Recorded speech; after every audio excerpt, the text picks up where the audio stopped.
This is just the joys of, Yeah. oh, can you hear me? Yes, I can I'm hear good, you. right? Yeah. Yeah. It's the same thing. Every Zoom call starts like that. You're muted. It's Your a camera is off. but Oh, we're here. we're going to be all right. So, yeah, I just want to introduce myself to everybody. My name is Shanelle McKenzie. I'm half of the Villij along with my co-founder, Kim Knight. I am the community manager, and yeah, we're here with Sade Thomasos, and we're going to talk a little bit more about nutrition. But before that, I want to go through some house rules and talk a little bit about who the Villij is.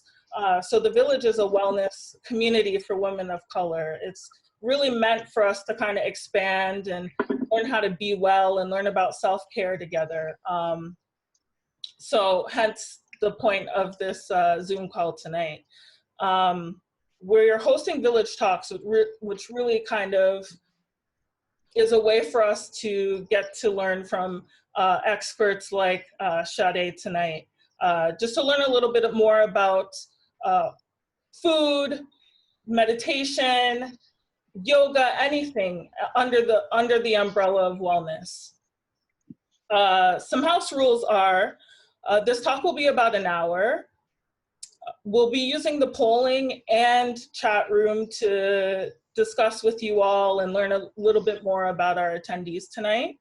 And remember that this is your space. You are attending tonight to ask any question that you want. So feel free and feel comfortable to do that. Can you tell us a little bit about yourself, Sade? Of course. Hi, everyone. Hope you are all staying safe. Hope you're all well. As Shanelle said, yeah, my name's Sade. I am a holistic nutritionist. And I've been studying, before holistic nutrition, I am just a individual that loves to learn. I'm a student at heart. I love to learn. I say recently, but 2017 decided to go back to school to study holistic nutrition. And that was strictly for an investment in myself. I wasn't well. I was dealing with a host of issues I know we'll get into this, but, I was dealing with a host of issues, and I really just wanted to educate myself because I wasn't getting it anywhere else. Went to numerous doctors and all of that, and didn't get any answers. But outside of me being a nutritionist, I love just anything that is going to fill me up. So that's travel, that's reading, movement, being around like-minded individuals, and learning, really. That's real. That's real. Can you talk to us a little bit about what led you to become a nutritionist? Yeah, of course. So, like you said, had a slew of my own health complications starting from, and it all started, there's no surprise as to why I studied the gut, because my, symptoms started from my gut.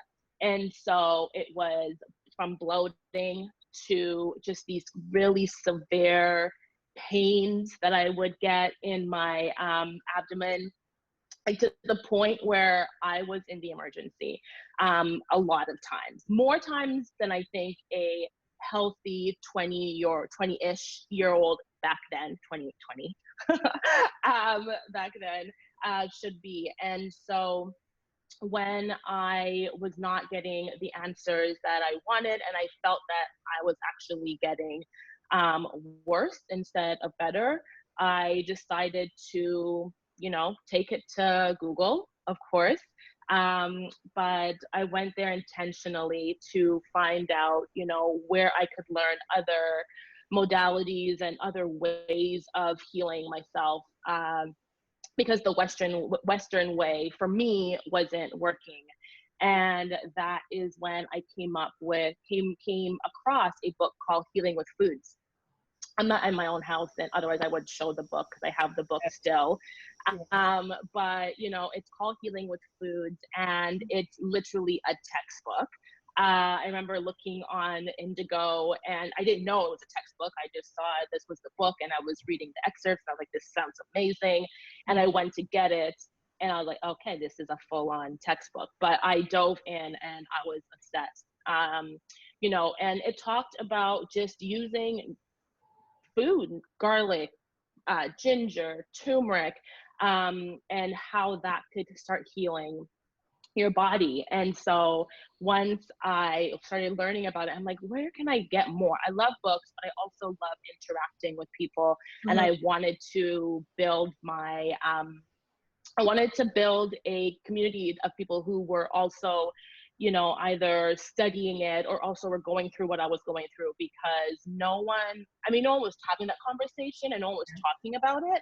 So I felt that I was really the only person that was going through, you know, the stomach issues. And also I had like really bad fatigue as well. I'm talking, I would wake up and I would have coffee and I would be, you know, sure, I would have that caffeine high, but then I could in the same breath take a nap. It was bizarre. I'm like, I don't think this is how it's supposed to work. And so I decided did some research, and I found those two different ways. I could either do the dietetics, so become a dietitian, or there was something called holistic nutrition. And what really got me into the holistic nutrition was because it looked at not just what you were taking in terms of food, but also it talked about mental health. It talked about, you know, movement. It talked about spirituality. And so it looked at the mind, body, and soul. Dietetics does a little bit, but also they use, you know, they still use medication. And again, not saying that there's anything wrong with medication. If you do have something that warrants it, you know, by all means. But for me, it just wasn't something that was working. And then once I actually did the research and found out, you know, what I was being prescribed and what I had, and it actually working against me, I decided to take, wanted to take a different route. So we'll get definitely more into that a little later. How do you define nutrition now that you've done all this research and, you know, try to figure out what's working best for you?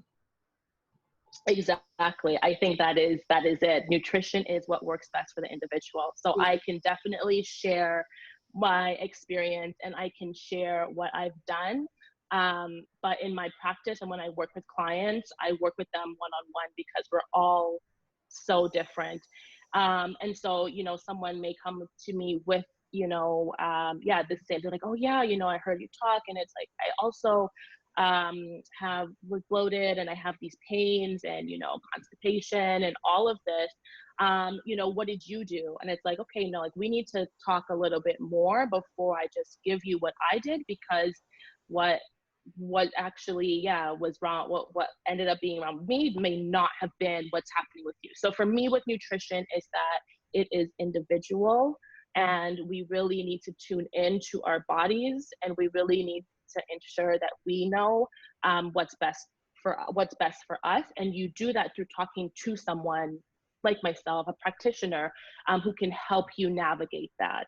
And so by all means, and that's why, you know, for me, when I work with clients, and you know, it's not just here is a program I give to everybody for you, because it's just not how we are.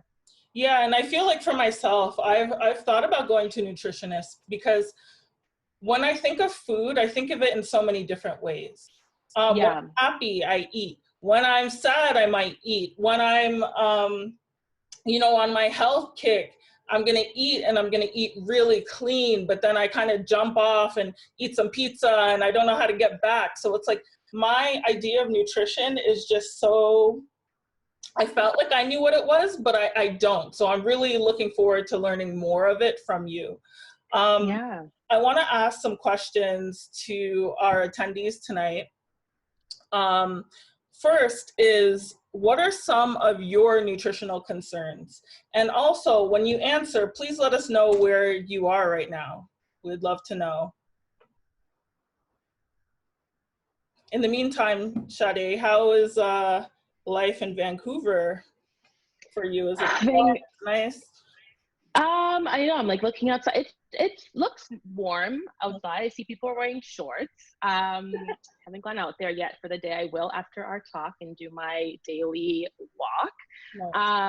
But it was weird. It woke up, it was cloudy, and then now it's sunny, but there's like a lot of really gray clouds. It's supposed to rain for the rest of the week though. So yeah. How about Toronto? It's okay. It's sunny. But so your story is resonating with us, like for me, especially as a woman of color. And I faced some issues when it came to eating meat. My stomach was severely cramping. It was severely bloating. So I had to become a complete pescatarian for about 2 years. I've since fell off the wagon and jumped onto the meat train again. Somehow it hasn't been giving me any issues, thankfully. But we don't really talk about it in our communities, and I feel like it's a little bit interesting. I know some of my family members are also dealing with these issues, but we don't fully know to the extent until, you know, it kind of gets to the nitty gritty and we had to end up in the hospital over these issues. So for you, you talked a little bit about the signs, but can you go a little deeper into that? What were the signs that you were experiencing during that time? Yeah, of course.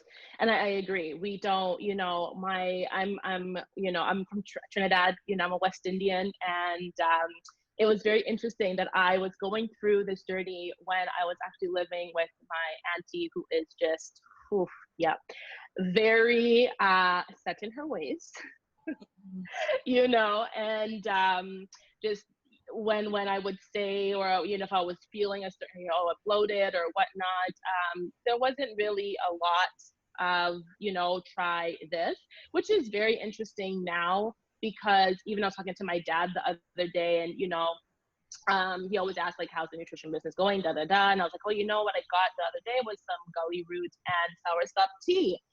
And he was like, oh yeah, he's like, we grew up on bush tea, like we know that. And so I was like, yeah, exactly. So why Why isn't did you that choose that? something that, you know, why not Yeah, why not let your daughter know, instead of having you go through this pain? Anywho, I had to, because now I get to be here, and yeah. you know, teaching on this, so it's fine.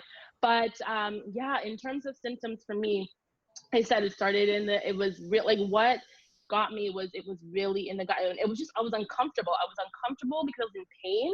And then I was uncomfortable because I was embarrassed, because on top of the pain, I was also bloated. And so I looked pregnant at times and had people ask me, you know, about, yeah, like, oh, I haven't seen you for a while. And they would look and be like, oh, like, you know, I had like this one guy friend, and he's like, are you studying? And I was like, oh, no, just, you know, bloated. Don't know why. And so it was that, constipation, like it was just not Yeah. good. Either my skin, you know, I had really bad cystic acne. And it's interesting because, you know, what I know now, why all of this came up was really, you know, there's a lot of things. Stress is a big one. And also in regards to eating foods that aren't right for me. Yeah. And so, you know, those were the two things. And so those were really the main symptoms. And like I said, the fatigue as well. So, you know, sleeping for 8 hours, but then waking up and could sleep more, but then instead drink coffee, and, you know, just kind of kept going off of coffee, because I needed that caffeine to get me through the day. And so that was something. And then another, which I didn't even, which is crazy, because I was at this is all kind of like in my 20s that this was all going on. And, you know, I was also climbing the corporate ladder. So I was going like a million miles a minute. So I was not stopping to Yeah. pause to say, how am I actually feeling? What do I actually need? What did that, you know, after I ate that, how did I feel? I wasn't asking myself these questions. And that's an issue that we all face, you know, like I have a 9 to 5 and I do the Villij. And sometimes it's just like, what can I get to fill me up rather than what can I get to nourish myself? So that's definitely a big issue. Estefania says, one thing for me is pesticides. I can't eat some fruits and raw nuts. It makes it hard when buying fruits and veggies. Yeah, I can imagine. Yeah. There's so many things that Yeah. they put or use to grow these fruits and vegetables, and we don't really know how it's affecting our bodies until, you know, it affects the small margin of us who are more sensitive to it, for sure. Exactly. And, you know, especially for women with the hormones. But, you know, what I would say with the pesticides, because also, you know, yeah, I get it. Like buying organic all the time, it's crazy. You Yeah. know, it's not as accessible. And so, although, especially for women, and because I also have estrogen dominance as syndrome that I deal with, and so pesticides is a no-no for me. But if I buy something that, you know, is not organic, I just make sure I do a um, vinegar and water bath with my veggies. So vinegar and water, if you know, if you're not buying organic. And then with regards to the nuts, I also am sensitive to nuts, but sprouted and activated. So soaking them has been a huge help as well. Oh, those are some Yeah. tips. Something, I mean, I've done the vinegar and water. That's what we do here at home. But can you be more specific for the crowd? Is it apple cider vinegar? Does it matter? Oh yeah, either or, apple cider or white vinegar. And you do, you know, like a cup of vinegar to 4 cups of water. Or honestly, I would say, I don't measure anything. I know it's not good. So I would say fill up your sink or fill up a bowl and put in, you know, your veggies, fill it up with water, and then do like 1/4 of that of vinegar, and either or. Okay, so some of Yeah. people in our community say that they have IBS, PCOS, GI issues, bloating, gallbladder issues. How did you go about choosing the best test for you? Because I know a lot with Western medicine, it can get a little difficult. We're going to get into the alternative medicine, but yeah, how did you go about choosing the best test? Yeah, that really came down to a recommendation from a friend, actually. So when I finally was okay, maybe I should do some testing, but exactly, you don't really know what test to do. Um, I decided to do a sensitivity test because I think maybe about eventually I was like, maybe it's what I'm eating, you know? So before I became a nutritionist, you know, and I did my testing all before I became a nutritionist. So this was still in my let's figure out. I was basically, you know, just testing things on myself. I was doing what's called the elimination diet without even knowing what it was. We're just saying, okay, I ate that, I didn't feel good, I won't have that for a while. I, you know, drank that. So let's say I had coffee, right? And I'm like, oh, you know what? Caffeine not only makes my anxiety increase, but also it actually does give me acid reflux. I was like, okay, let's not do coffee. When I eat tomatoes, oh yeah, I don't feel great. Like, okay, let's stay away. So I was just kind of going through that. And then I was like, let's actually get some like answers. And so I did my sensitivity test, and lo and behold, it told me what I kind of knew. And so testing is important, yes, for sure, depending on what it is that you're, the symptoms that you're dealing with. Gallbladder or gallstones, gallstones or gallbladder? Gallstones, Gallstones? gallbladder, depending on, Yeah, yeah. yeah, you know, get some tests. I would do that. I would go for there. But if it's the bloating, and if it's, you know, constipation, diarrhea, so IBS is such a broad term. So IBS is irritable bowel syndrome. That could mean that you have candida overgrowth. That could also mean that you've got leaky gut. And so I think a lot of Western doctors maybe use the term IBS, Yeah. and then probably give you a like a protein pump inhibitor, and then kind of have you go on your way. At least that's what happened to me, which actually is the opposite of what you need, because PPIs actually attack your gut lining.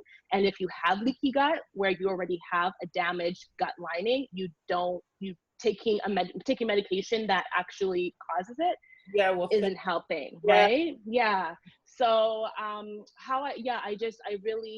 narrowed it down to, it was foods that I was eating that was making me feel that way. and then decided to get to see what actually all the foods were that were aggravating my my GI tract. Okay, now, did you look into any alternative medicines? And if so, what were the results of that? So not until down the line. I would say that really it just food is this, it stuck with me with eating eating the right foods, and again knowing that because I literally tracked how I felt you know, after I ate. And so it takes time. It is a journey, right? It's something, because you need to have the answers, because otherwise you could go to even a practitioner or a naturopath or a functional, you know, someone in functional medicine, and they're going to ask you these questions. If you don't have the answers, they're just going to kind of give you a textbook reply. Yeah. And so you going in with that information also is so important. And so alternative, you know, ways, once I figured out what was actually going on with me, which was leaky gut. So I had leaky gut. Which is why I felt so tired, because what leaky gut is basically, you know, your gut is held together by junctions. Those junctions were like this. So I was eating food and the food was going into my bloodstream, which was causing me to be tired, because my body was, you know, my white immune cells were fighting all the food because they thought it was something foreign. And so instead of giving me energy, I felt depleted. And then it was my gut was in pain all the time, because there was certain foods that would aggravate it, and inflammation was happening. And so once I figured out all of that, then I went into, and by alternative medicine, I didn't necessarily do for my gut. It was more so that went for my mind. So I was kind of going, so we're talking a lot about the food and my gut and how I got into it. The second part of it was also my mental health was not great either. And so, but the food was the catalyst for me. And I know we'll get there. So yes. Yeah, so I want to actually, that was great, a great segue that you brought up. Yeah. Because I want to ask our attendees here watching, have you noticed the impact of food on your mental health? I'm going to launch a poll so you can answer through there. Oh. Wow, so fancy. You know. All right. So, wow. Wait, I think I pressed it a lot of times. Do I just press it and then close it? Yeah. There is an overwhelming majority of people saying it absolutely affects their mental health. For myself, all right, thank you guys for that. For myself, like I said, I eat when I'm happy, I eat when I'm sad. It's just like I'm eating. So I notice with different foods, like if I have a dope salad with salmon, I feel great. I feel energized. I can work out. I could do whatever. Of course, when I'm eating like a burger or pizza, it's game over. I'm moody. I'm lethargic. I'm not motivated. So it's really interesting how, especially in the Western society here in Canada, in the US, we look at food as something to bring us joy, but we don't really look at it as medicine sometimes. And that is definitely something that I need to come within myself and work with the likes of yourself to overcome. So, quick question for you. You brought up mental health and everything like that. Talk to us a little bit about how it impacted your mental health before you switched over your diet. Mm-hmm. So before I switched over, yeah, I mean, I can't use the word, well, maybe angry, but just, I was irritable, you know, I would eat and I would be irritable after I ate. And instead of eating, and I mean, I would be like, oh, this is so good. So I mean, like something like, I don't know, I love Italian food, still eat it. Yeah. And so it's like a bolognese, you know? So it's like, now I just make a lentil bolognese instead of with beef. But, you know, it would be a bolognese that I would have and like a glass of wine. I'd be like, oh, like this is so great. And then 15, 20 minutes later, I'm like angry, I'm tired, I'm irritable, I don't want to go do anything. It was just not great. And I was just in this cycle, right? And so then I was like, oh, okay, let's also have like some of this, some ice cream, and let's also have, and then you just kind of go in this spiral mode. Yeah. And, you know, and it was not something that was pleasant. And so food was just really something that I now realize I was using to fill whatever, you know, a void. I'm gonna say whatever we're gonna be like open here, was to fill a void in regards to my own unhappiness that was happening. But of course I didn't think of that because I was also in a place where, you know, from the outside looking in, looked real good, you know, looked really good. Like why would she be, you know, unhappy? She's got like a great job. She's got great, you know, she travels, she does this, like all the things you think that we're going to bring you, which they do. But if you're not good inside, then all those things are just whistles and fairy dust, basically, right? So did you experience any challenges when changing your diet? Because I know for myself, when I'm like, I could be gung-ho for even a year or two, but then something might trigger me and I might just kind of completely let that all go. But what challenges did you face when transitioning over your diet to a plant-based diet? I know. Whenever I get asked this question, I'm like, people are not going to be happy with the answer, because I didn't face, you know, my transition to a plant-based lifestyle also was very organic. I was in a state where I didn't just go plant-based. So I should also say that. So I used to ate meat for, you know, 30 plus years. And then I went into pescatarian. So I ate, just seafood. And then I went into a plant-based lifestyle. And so it took definitely phases. And so I didn't really wake up and say, okay, I want to be plant-based. My goal always was, I want to feel better than I am. I knew I should have had more life, more zeal, more excitement, and I didn't have that. And so it was more of a feeling and how I wanted to live the rest of my, you know, years, than instead of chasing a way of eating.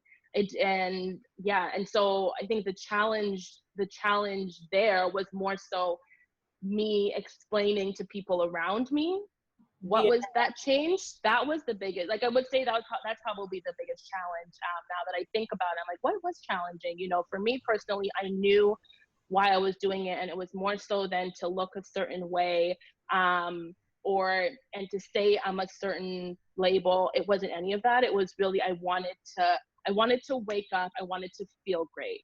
I wanted to, you know, eat something and be able to go for a walk or a run, or, you know, if someone called, be like, hey, do you want to do X, instead of me being like, oh no, like I just don't even feel like moving. Like living a full life was really the driving force for me. And so that's kind of why, that was my why. So that was like my anchor. And so that was, I knew in my gut and still know. And then it was really talking to the people around me. Okay, why I didn't drink anymore. You know, I would still go out and have like an amazing time sober. You know, why I wasn't eating meat, why I wasn't eating gluten, like why I wasn't eating, you know, these foods, and why I was eating the way I was. And at first it was defense. I had to like, you know, defend why I was doing. But then I switched it and I made it like, I'm going to educate, because people, again, plant-based eating back then wasn't really as popular as it is now. Not a lot of information about it. And so I use it as a time to educate people, and my family, my friends, anyone that would listen. And so that's kind of how I turned that around as well in terms of the challenge. Yeah. So let's talk a little bit about like that family struggle. I come from St. Vincent. My family's from St. Vincent, and half of us are from Trinidad. So we're used to eating like a lot of breads, a lot of starches, roti and rice, lots of rice. My grandmother used to like fill my plate with rice. And Like for me, whenever I decided to not eat a certain thing, it's like, oh, you're not eating that anymore?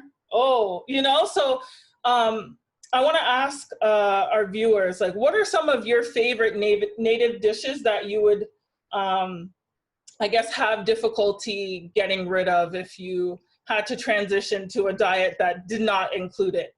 And for yourself, Yeah. how do we achieve this balance? Because it's a struggle, especially when you have your background and you have, like, I have my comfort food is West Indian food. It is the sausage and bakes. It's the curry goat, and it's all these things that I just think of family when I eat. How do we let that go? How do we maybe find a dupe for it if we have to? Yes. Yeah. And I think that's just it. Because you know, at the end of the day, it's also how does it, if it makes you feel good, then I'm not going to say to anyone that they shouldn't eat it. But if you're eating a certain way and it's not conducive to how you want to feel in terms of what your goals are, that's where we need to talk. So if you feel good and you eat it, but it's like, if you don't feel good, then it's like, let's talk about that. So, you know, like, roti, like I remember asking, you know, my auntie if she could make it without butter. Instead of making butter, like, you know, put the coconut oil. Like, can we try something out?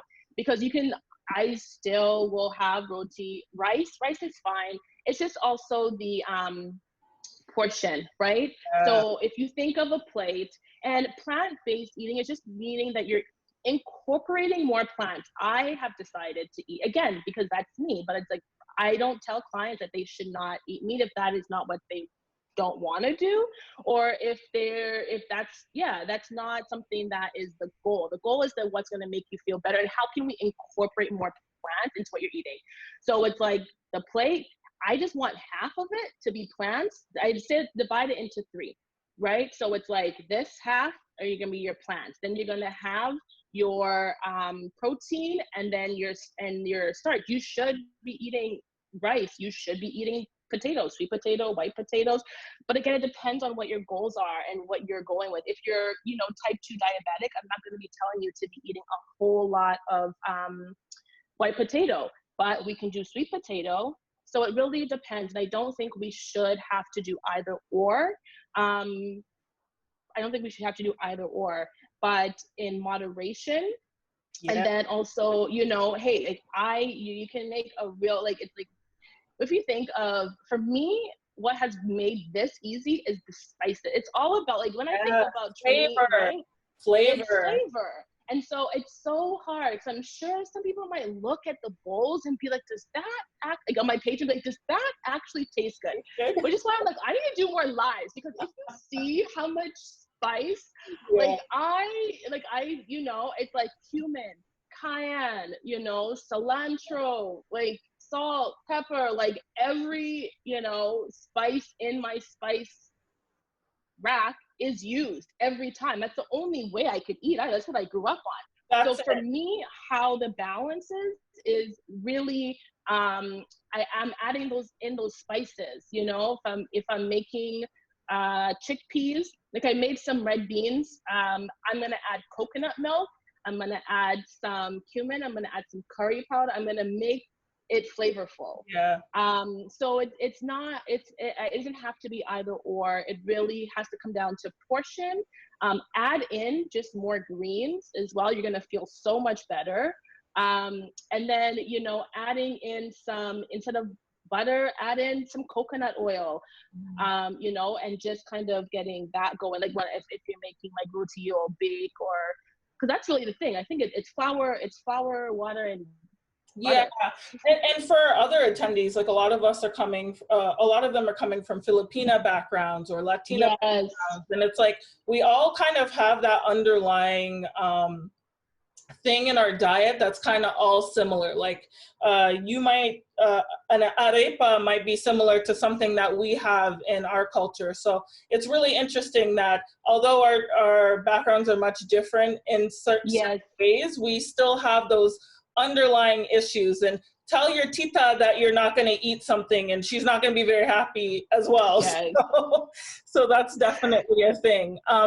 What are some of the ancestral nutrients that you found important to your health as a West Indian?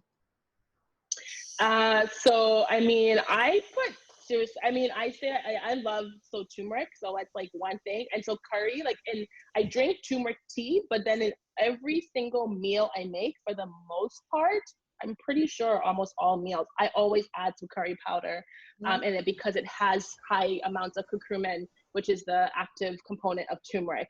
And so anything to do with the gut, anything to do with how, I'm all about decreasing inflammation as well, right? And so turmeric, as we know, is anti-inflammatory. So that is huge for me. And then as well as my teas, tea to me is like a warm hug, talk about mental health and feeling good. It's because also our gut has our all the neurotransmitters, the feel good ones as well. So it's the idea of even making the tea to then sitting and having the warmth, that is just, it's feel good in a cup. It really is. And so as my dad would say, bush tea. Yeah, herbal. I think, can you hear me? I could hear you. Yeah, so bush, so herbs are also really important as well to incorporate in my day-to-day. So let's talk a little bit more about the plant-based diet. I know you talked to me about the why, but were there any side effects in switching over? And can you give us some tips on how to safely transition your diet into plant-based? Yeah, so go slow. Like I said, I don't think you don't need to wake up tomorrow and be fully fully plant-based. Like I said, just adding more greens. So even just the plate method. Okay, so anytime you have, if it's breakfast and you're having your eggs and your toast, right? So you got your protein, you've got your carb, and then just half of that plate being some sauteed veggies. Right? It doesn't have to always be a salad. Also, that's the thing too. It's if raw doesn't work for you, don't eat raw. I can't do raw. Salads don't work for me. I have a, my chi, i.e. my energy is I need warming foods. I'm very cold, right? I have cold extremities. And so I need warming food. So I'm not someone who's going to be eating a lot of salad. So, know what works for your body and then start small and, maybe one meal, maybe you do lunch on Tuesdays or Mondays and you do that fully plant-based. And you do that for a couple of weeks, right? So it's really starting small. You want to make sure that the goal, like anything in life, it's achievable. You're going to feel really good about it, because if you say, okay, I'm not going to, I'm not going to eat meat, or I'm going to, buy asparagus, I'm going to have asparagus all week, and you don't even like asparagus. It's don't do that to yourself. Find what works and make it fun. If you want to experiment, I do think it is important for our gut to diversify the foods we eat, because we need to make sure that we're feeding the different gut bacteria, and they all need different types of phytonutrients. But when you're starting off, go with what you're going to enjoy and start small. Yeah, I completely agree with that. I think a lot of the times when I tried to transition my diet, I was just trying to go cold turkey, don't eat anything else, and don't, that feeling of I can't have rather than I choose not to have. I feel like a lot of times it's about the language and about how you speak to yourself and how you convey it to others that will help you kind of transition a little easier. And I know now with this pandemic, I'm really paying attention to what we put in our stomachs. We're cooking a lot more, we're eating out a lot less, which is great. But I do find I kind of have a concern about my health, and I want to know, like, because I'm not exposed to everybody at all anymore, like, am I going to get more sick when I finally do have to transition back to work and stuff like that? So I want to ask our attendees, has the pandemic raised any concerns about your immune system and overall health? I'm going to launch this poll now. Okay. Yeah, because I feel like, I don't know, I'm trying to eat to kind of nourish and make me a little stronger. Like my mom tells me, like, put some garlic and some honey and some ginger and take a spoon of it a day. And I'm like, that's disgusting, but I know it makes sense. I know. And to me, I'm like, yes, that is, I mean, yeah, it is, sounds delicious. It doesn't sound delicious, but I mean, I know I love garlic. It's literally like, I will chop garlic and, you know, take it as a shot. And I do that, like, you know, when it's flu season, right? And so, can I answer? Are you gonna ask? Is it a question? Well, I just wanted to highlight that a lot of people, the majority, about 50% of the group says it's scary and they are worrying about it. Some people are like, I'm good to go, and others haven't really thought about it. So it's a mixed crowd. Maybe I'm a little bit of a hypochondriac. I'm not sure as yet. Yeah, but go ahead, Sade, what you were saying. I was going to say, in regards to, you know, of course, we all want to make sure we're taking care of our immune system right now. But, you know, in terms of going into the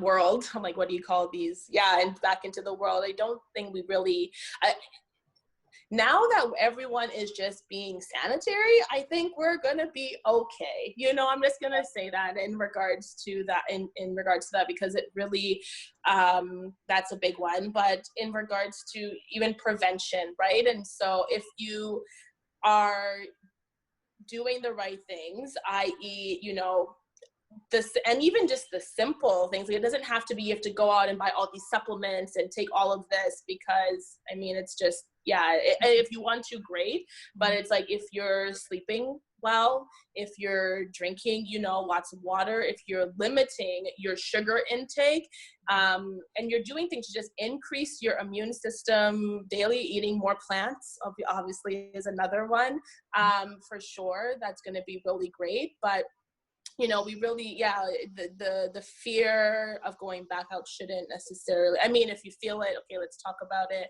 Yeah. But I would say that it's not something that we have to worry about if we are already living and doing some of these, you know, tactics to keep our immune systems in check. I feel you. So you talked a little bit about the foods that can really nourish us and keep our immune system strong, but can you shed some light on supplements for us, and should we be consuming them to enhance our immune system and overall health? So it, again, depends on, this is where it's like, for me with nutrition, it's like, okay, so what should everyone, you know, be taking? But it depends. You know, my family in Trinidad, I wouldn't tell them to take vitamin D3, but for us out here on the West Coast and, you know, potentially the East Coast, in regards to how much sunlight you get, I would say that's something that's really important to take. You know, vitamin C as well, but it's like, that is something I feel like we should be getting from our foods more so than supplementing with. So supplementing something is really if you can't get it from your food. And so if anyone is plant-based or if anyone's vegan, I would say a B12 is for sure really important. And I shouldn't even, I'm going to say that, but also I just read a study that said even non-vegans are actually depleted in B12 because it comes from our soils, and our soils are heavily you know, sprayed with pesticides, so our soils aren't even that great. So technically everybody should be taking a B12 as well. But I would say your vitamin D when it comes to immune, depending on where in the world you are and how much sun you get on a day-to-day. And then the B12 for my plant-based and also non-plant-based for everybody. Okay. But thank you for that. I know mm-hmm. I've heard of vitamin D through my family. Like I come from a medical family, and I've noticed during the winters I get seasonal depression. Like I'm just a little more tired, less motivated. So that was even a suggestion from them. Take vitamin D to kind of boost overall happiness, really. Yes. Yep. And that's me too. And, you know, I took vitamin D last year for the first time throughout. So I started probably in September. So even when you're taking vitamin D for seasonal affective disorder, right, I believe is what it's called, you should start it a couple months before the season, so that it actually has time to work. So yeah, and what I'm trying to say is I did it for the first time, and I noticed quite the shift, because again, I live in Vancouver, rains like every day for the most part, all the time, and so I saw a huge shift with getting vitamin D. Yeah. So now we want to talk about detox. We see a lot. We see the flat tummy teas and all those crazy things. Now, what are your thoughts on it? And is it necessary? Our bodies are so smart. Our bodies know what it needs to do. We detox every night when we're sleeping, you know. We're giving our bodies time to, our organs time to reset. So we've got our liver, you know, that's always, that's helping us with that, as well as our kidneys. And then if you are someone that, and hopefully everyone, or, you know, some sort of movement is also going to help with that as well, you know. So to like flat tummy teas and doing the cayenne with the ace. Yeah, like that is not necessary but it's not necessary. But what can you do is make sure that you're eating foods that are good for your liver and for your kidneys, and that are giving it, and you know, staying away from the ones that wreak havoc on it. And so, what are a couple foods that are good for liver and kidneys? Can you? So anything bitter is always good. So you want to think bitter greens, you know, so like your mustard greens are really good. Collard greens are really great. Spinach, beets are also, bitters, and then I'm giving you the other ones. Beets aren't bitter, but beets are also really good as well, from a detoxing with natural foods is amazing. I do like a tea. It's a herb though. It's a dandelion, right? So dandelion tea is really good as well, but not to drink daily. And this is something, let's say if you went out, or if you did have maybe too much wine and you're not feeling great, to have, you know, the next day, like that can help. But in terms of, you know, doing the kind of lemon, because also you don't want your body to become dependent on any type of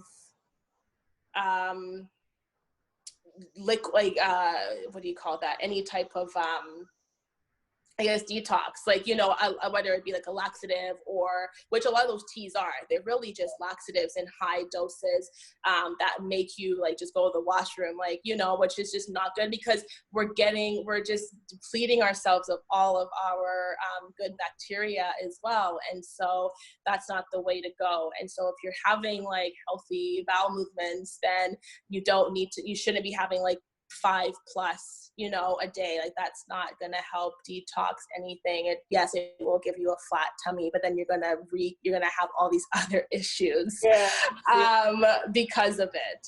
And so when it comes to detoxing, our body knows you. And how do you know though if you're not detoxing? I think it's something important. And so again, bowel movement. So making sure that, you know, they're good. And when I say good, it's like a solid, it's not like pebble, like, you know, I say, you know, just for visual, like toothpaste, that's kind of what the consistency you're looking for, I say to my clients. Also your skin, right? So our skin's our largest organ. If you are if you are breaking out, if you do deal with acne, then that is something. It's been we all know it's been a wild last couple of months. I also had like a big move from Vancouver to New York. Like I was just like, my skin went like cray, right? And, you know, but there were also other issues that I like saw as well in regards to my own health. And so it's like, then I did take a liver tincture that I was using to help, because I knew it needed supplement once it got to that point. So it really just depends on if you're taking it for maintenance or you take it for therapeutic. Yeah, that's great advice. I want to dive a little bit more into your Rolodex of advice, as so to speak. Yeah. What advice can you give somebody who wants to improve their health through nutrition? I would say, you know, first get the facts, you know, spend some time with yourself, get to know yourself, get to know what's working, what isn't working. You can use your phone and just keeping a food diary, you know, for breakfast, lunch, dinner, if you have snacks in between. But after you eat, it's, you know, make sure that, make sure that you're eating where, if you can, it's calm. You know, you're not in front of a computer, you have the time to eat. And then once you finish eat, just take a couple of minutes, you know, afterwards, is to ask yourself how you're feeling, and then just jot that down, right? So it's like, for breakfast, I had X, this is how I felt. And do that for a week. And then start from there, because it's hard. It's really, you need to have the information first to know what you're going to be attacking. So just going and then buying a bunch of supplements, it's not like financially makes no sense, because if you don't need them, that's a waste. So I wouldn't necessarily say to start there, but you can once you have that information. So get the information, take time, get to know what's working for you, what isn't working for you. And then you said, sorry. And I feel like for a food diary, that's amazing for people who are working on either weight loss or weight maintenance as well, because you're kind of just keeping track of everything you're putting into your body.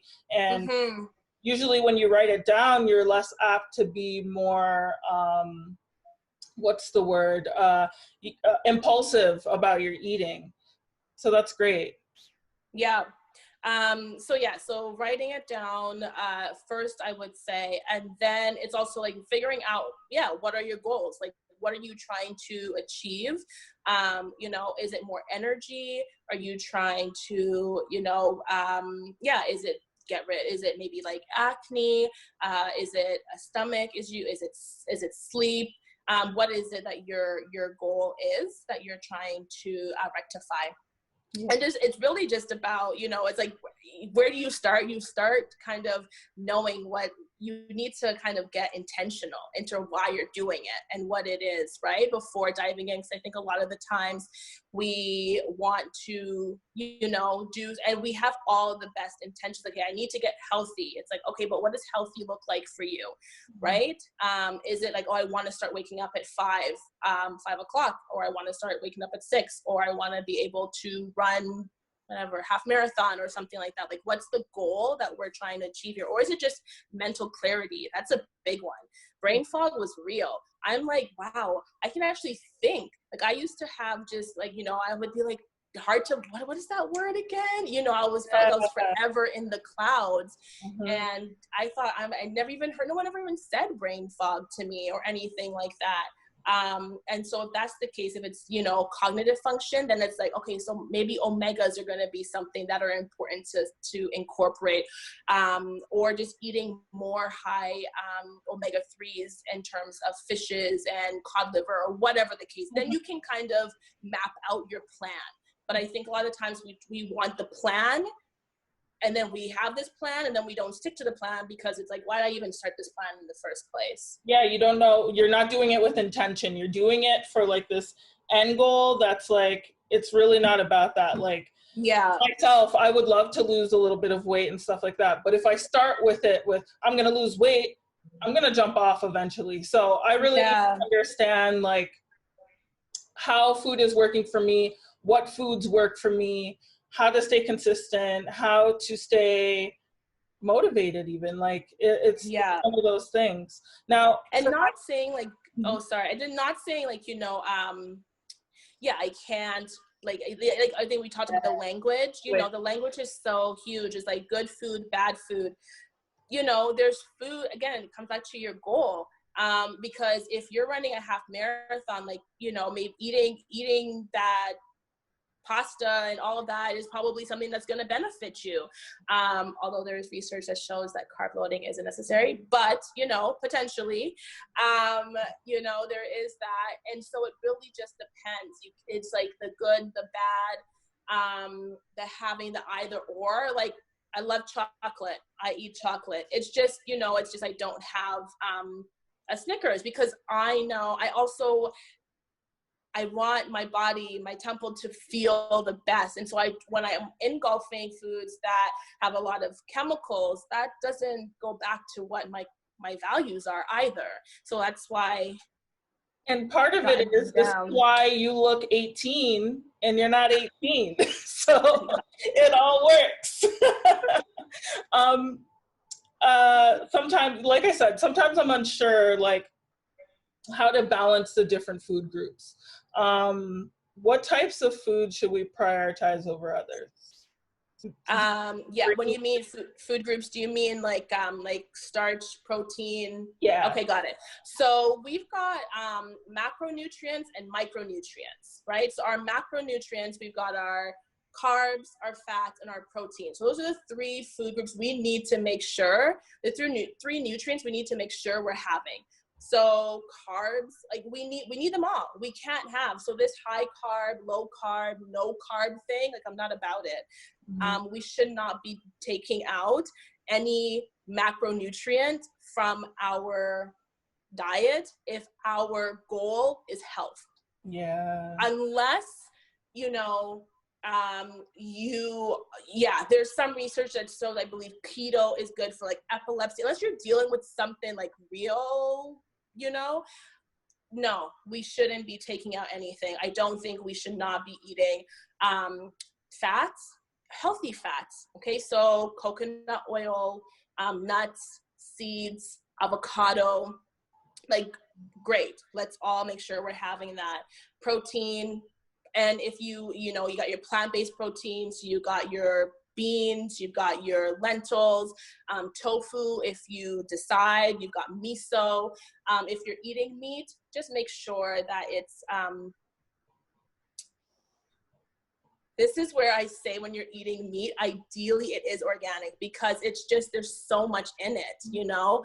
And so that's where, though, it doesn't have to be a big slab of meat, right? You can just get like a small portion, but it depends. And, you know, I'm sure we have some parents, moms on here that have a family to feed. And so, you know, just make sure even, you know, the butcher, you know, kind of where the food comes from, just knowing, just being educated on it. So I want to be cognizant that, you can't, everyone can get organic meat. It's also not very, it's a lot. But just knowing what you're eating. And then what's the other? Oh, carbs, you know, your carbs. So eat the rice, you know. If my cousin, well, I can't have white rice. Why can't you have white rice? Well, because it's not good for you, says who? You know, it depends. Again, going back to diabetes, and I talk about diabetes a lot because, I mean, the research and has shown that, like, and also from what I have in my family, like, the Black population, like type 2 diabetes is so, and just people of color, I shouldn't even just say Black, like the people of color, right? And it's because we do eat a lot of, you know, the white rice and that, and a little bit of it isn't bad for us, right? But a lot of it over time is, but you can have your white rice, but again, just make sure it's balanced. You know, because sometimes the brown rice doesn't digest well for some people, and white rice is better. The brown rice has the outer layer. Husk. Yeah, exactly. Yeah. So it's difficult. Some people, I would never say to someone, you know, I would never say to a client, no, you have to eat brown rice. Like, well, it doesn't make me feel good. Okay, well, but it's like, you know, try. And like that is one where I would be like, no, it's okay. Just have like, you know, the white rice. But again, if you're having the white rice, add some really good, like I eat white, like I'll have jasmine rice, but I'll add some turmeric in there. I'll add a bit of coconut milk in there. I'll add some cumin in there. And it's like, I'm making sure that it's still going to heal and it's still going to do something for me. Right. And so, and bread, you know, if you're going to eat bread, I mean, white bread, again, anything that has chemicals, but a good sourdough, or if you're making it from scratch, perfect, which I think everyone in the world is during quarantine. Yeah. So, you know, that's okay as well. And so the macronutrients, carbs, protein, fat, we need to be eating at all meals, but also know what works for you. Yeah. I don't do well with, you know, like high carbs. So let's say if like oatmeal, I used to have oatmeal all the time because I like, oh, it's healthy for me. But I would always feel sleepy after I ate oatmeal. And I have, you know, and then I switched over to having a high protein breakfast. And so I'll have tofu, black beans, and a bunch of vegetables and like a side of like a sourdough bread. And I feel amazing, right? And so it just really depends. So some people, but I didn't take out the carb. The carb is in my bread. I still have it. It's just I flipped the percentage of what I eat, of how I eat it. Yeah. And it also depends on what time of day, because oatmeal would be good for me post a workout. But once I've fasted and then I have oatmeal, it's just too much of a blood sugar spike for me. That I need something with fats as well as greens. Great. Protein. That was a lot. I feel you on that. I feel like I'm soaking up so much energy and knowledge, but I need to listen back to this afterwards so I can jot things down. Now, we want to give a few minutes to the Q&A portion for everybody who's watching. But I do see that everybody's already asking questions, so let's get to it. Is it enough to eat foods enriched in B12, like nutritional flakes, for instance? Nutritional yeast? Yeah, I mean, I would say if you're worried, get your B12 tested.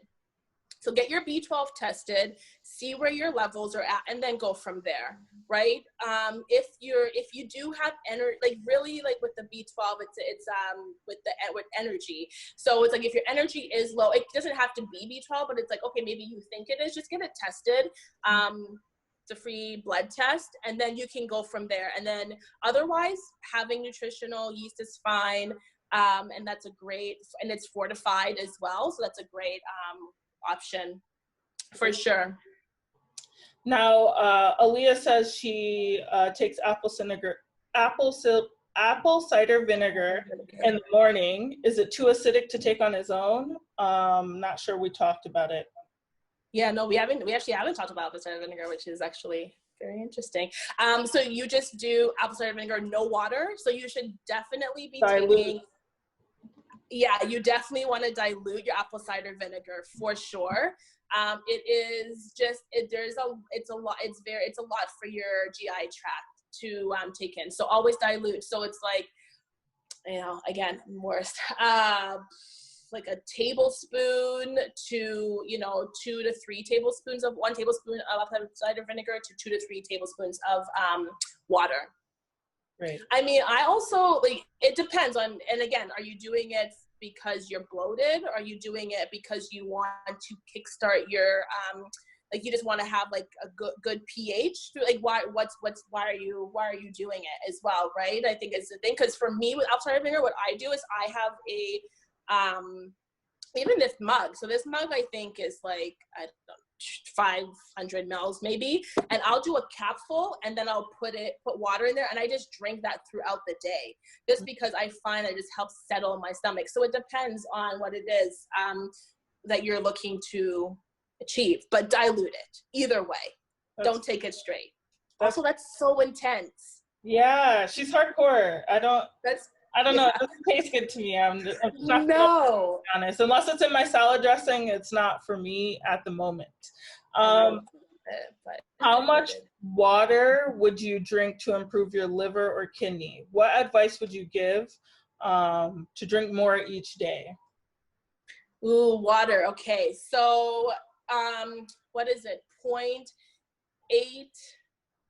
I think there's an actual equation on how much water you should drink, because again, we're all different. So there's an equation. I think it's 0.8 kilograms per cup.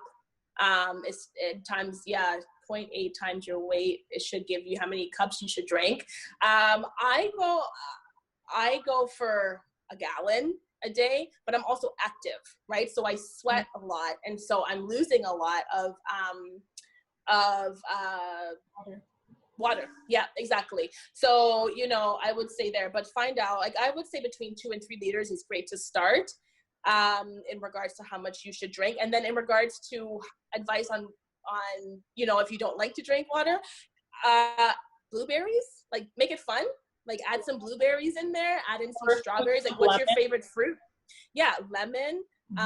You can also do make a little infusion. You can do like a mint and a blueberry and a strawberry, and make it taste good. If water isn't it isn't for you right now, but I'm telling you, it will be. Like, it will be all that you probably can drink. Like, I used to be like meh with water, but now it's all I drank.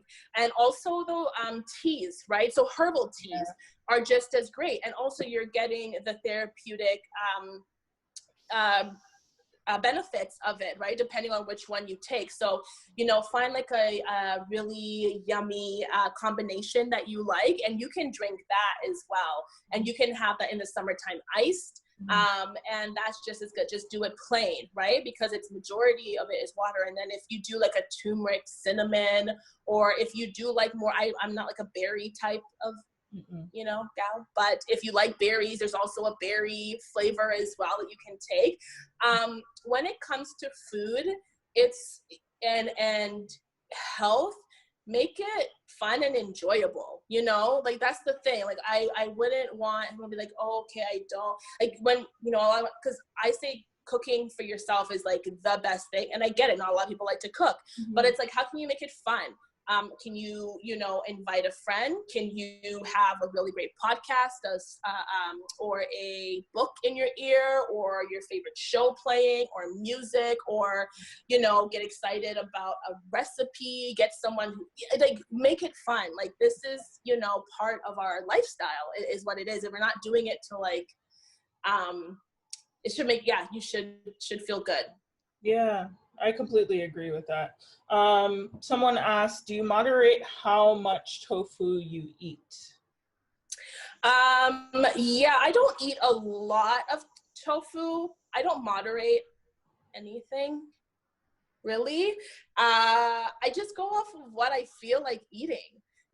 Sometimes I want tofu, so I'll have it, but I'm not someone who eats tofu like daily. I love beans. I love beans. I love lentils. And so I like to rotate. But sometimes I think there was a couple of weeks ago where all I wanted was tofu for breakfast, and I made like a tofu scramble, and, and I ate it, and I'm like, that's it. I'm happy. So we're doing it.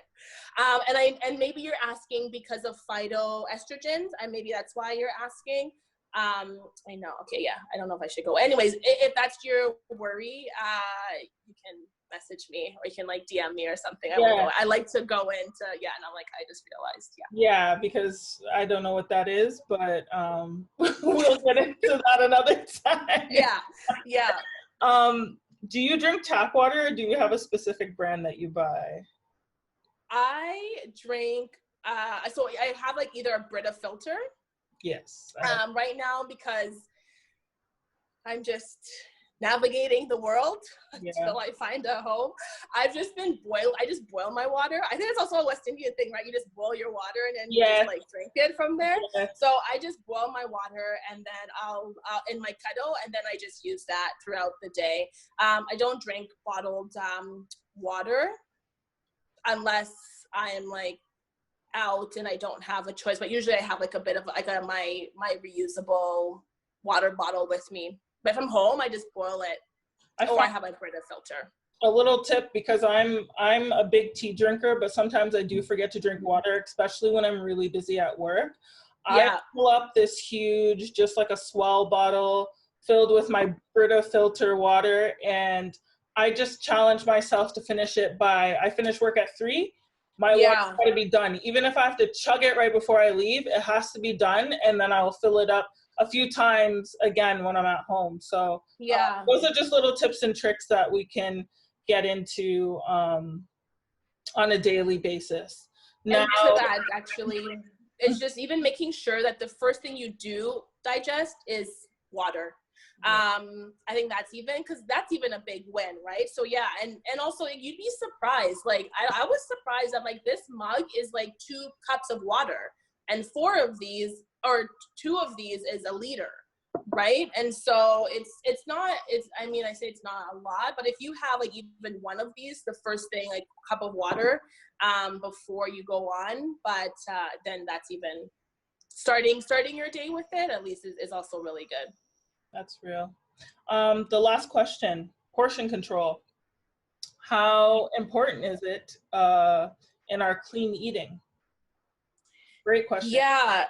So, I mean, when it comes to portion, I guess other than, making sure that half my plate is greens, that's really like the only thing I portion out, to be honest, because, and I say a plate, but I usually eat like in a bowl because everything is just like better there. But, you also, it depends on what you're eating. So if it's, I recently bought some pierogies because I found some vegan ones. And again, I don't know.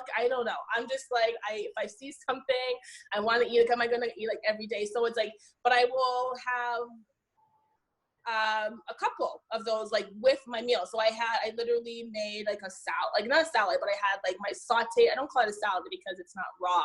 I saute all my greens because, like I said, I can't have like raw food. So I sauteed a bunch of greens. It was like asparagus and spinach and kale and collard and mushrooms. And I like sauteed all of that. And then I also had some black kidney beans. And then I just added a couple of pierogies on top, and it just satisfied my craving. And so it comes down to just making sure that it's like, 1 is abundance of plants, and then 2, I've gotten to the point now where when I'm eating, it's like eating when I don't not eating to over stuff myself, but also you have to be present. You have to be sitting. Okay, how am I feeling? Am I full yet? It's like literally I chew 30 times. People think I'm crazy, but if we're going out to eat, I'm probably going to be the last person because I literally am sitting there and I'm chewing and I'm chewing and I'm chewing, and then I either I know as well, like when I'm full versus eating really quickly and then being like, oh my gosh, which I used to do all the time because I was just starving by the time, because exactly I was busy, need to eat something. And so you just end up eating the food so quickly and you're not enjoying it. And it's like the flavors, so portion control, I don't really watch. I don't like count calories. It really is it's intuitive. And also because I know if I ate 8 pierogies, I wouldn't feel great. So I'm like, let's start with 3 and then see, and then if I want more, I'll. And I think another thing is to remember to hydrate while eating, because I find sometimes if you're not drinking, like, okay, I come from this background where my dad would tell me like, oh, okay, finish your meal and then you drink. And I'm like, wow. So I've come into this person where I can eat a whole meal and then drink after.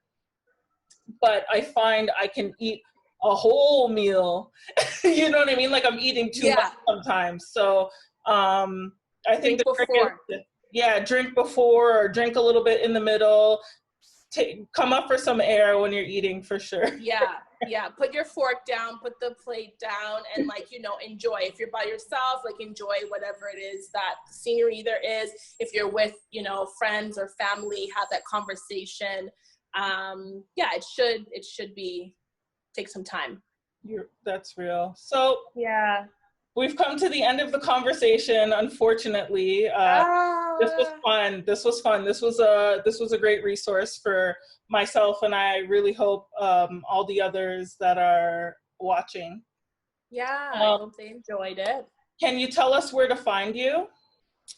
Yes, I'm on Instagram, so at Sade Thomasos Nutrition, which I know is, a long one. But I believe it's on the Villij IG page feed. And then also my website, which is sadethomasos.com. I also have a podcast called Planted, and it is on iTunes and Spotify.